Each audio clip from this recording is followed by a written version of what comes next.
The journalists are fearful that scenes such as this will be repeated as the country approaches the general elections in 2016 and as tensions in the political sphere rise. Investigations will be conducted. If they have been conducted, we will be informed of action has been taken. If it has not been taken, investigation will be taken and will be conducted. The journalists are concerned about their safety and the influence from the state.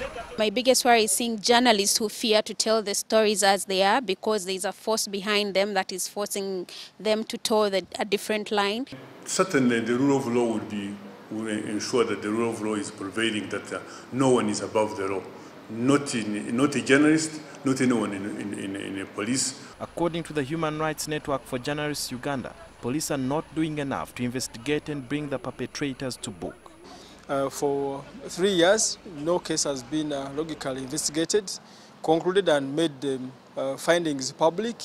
So there's been some degree of laxity and leniency on the part of the police when it comes to these errant officers. There were allegations of brutality by the DPC of Kampala.